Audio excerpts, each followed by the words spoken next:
আমাদের মুসলিমদের হচ্ছে গরু মাংস খাওয়াটা একটা হবি এবং শখ এবং পছন্দের খাবার। সেটা আমরা ছোট থেকে বড়, বৃদ্ধ কিশোর কিশোরী সবাই কিন্তু ভীষণ পছন্দ করি গরুর মাংস। সেই গরু মাংস একটা রেসিপি নিয়ে হাজির হলাম। প্রতিদিনের মতো রেগুলার ভিডিও দেওয়ার চেষ্টা করি, তো বউ বাচ্চা নিয়ে সংসার সামলিয়ে রোগের সঙ্গে তেমন একটা হয়ে ওঠে না।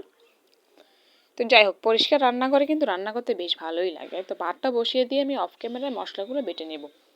জিরে, শাহি জিরে, লং, এলাচ, দারচিনি, তেজপাতা, এখানে আছে 1 চামচ মতো পাঁচফোড়ন আর অর্ধেকটা জয়ফল।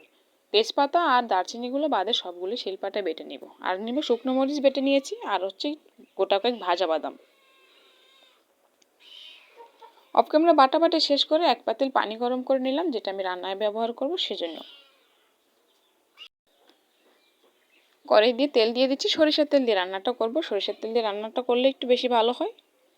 সয়াবিন তেল দিয়েও করি, যখন যেটা দিয়ে ভালো লাগে সেটা দিয়ে করি। তেজপাতা, দারচিনিগুলো দিয়ে দিচ্ছি, পেঁয়াজের সাথে একটু ভেজে নেব। পেঁয়াজটা যখন একটু নরম হয়ে আসবে, এবার আদা রসুন বাটাটা দিয়ে আরও কিছুক্ষণ সুন্দর করে ভেজে নেব। দেশ ও দেশের বাইরে থেকে যে যেখান থেকে ভিডিওটা দেখতেছেন সবাইকে জানাচ্ছি আমার আন্তরিক শুভেচ্ছা। আশা করি সবাই ভালো আছেন। আলহামদুলিল্লাহ অনেক ভালো আছি আল্লাহর অশেষ রহমতে। এবার মরিচ বাটাটা দিয়ে তেলের সাথে মশলার সাথে ভেজে নেব, তাহলে কালারটা সুন্দর আসবে আর খেতে ভালো লাগবে। এখনই কিন্তু খুব সুন্দর একটা কালার আসছে। মরিচ বাটা দিয়ে মশলার সাথে একটু ভেজে নিলাম।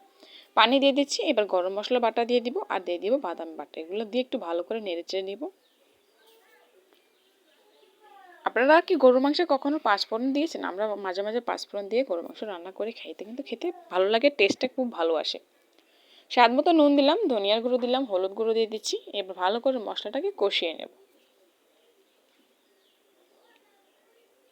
সুন্দর করে মশলা কষা হয়ে গেছে, এবার ধুয়ে রাখা গরু মাংসগুলো সুন্দর করে ঝরিয়ে রেখে দিয়ে দিলাম।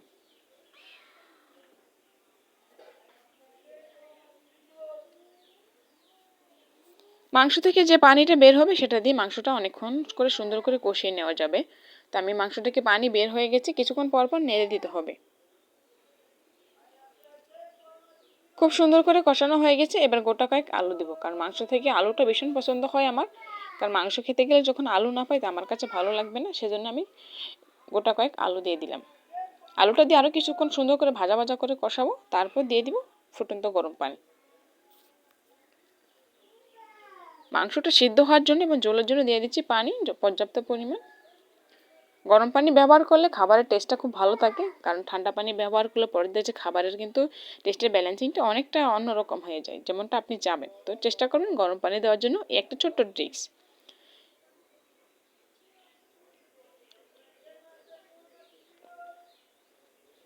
একটু গরম মশলা ছড়িয়ে দিয়ে ভালো করে নেড়ে চেড়ে নামিয়ে নিলাম।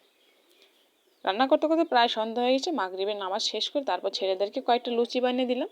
আমার ছেলে লুচি ভাজবে, ভাই বোনকে কোলে নিয়ে লুচি ভাজতেছে। এটা হলো ভাই বোনের একটা পবিত্র ভালোবাসা। খুবই সুন্দর একটা দৃশ্য ছিল, তাই ভিডিওতে ক্যাপচার করে রেখে দিলাম। হয়ে গেল আমার গরু মাংস রান্না করা। কেমন হয়েছে জানাবেন। দেশ ও দেশের বাইরের থেকে সকলকে বলছি লাইক কমেন্ট করবেন, একটু সাপোর্ট দেবেন, অল্প একটু ভালোবাসা দেবেন। সবাই ভালো থাকবেন, যে যেখান থেকে ভিডিও দেখতেছেন সবাইকে জানাচ্ছি অনেক বেশি শুভেচ্ছা। সবাই ভালো থাকবেন, সুস্থ থাকবেন। বিদায় জানাচ্ছি, আবার নতুন রেসিপি নিয়ে হাজির হব। সেই পর্যন্ত সবাই ভালো থাকবেন। আল্লাহ হাফেজ অ্যান্ড আসসালামু আলাইকুম আ রহমতুল্লাহ।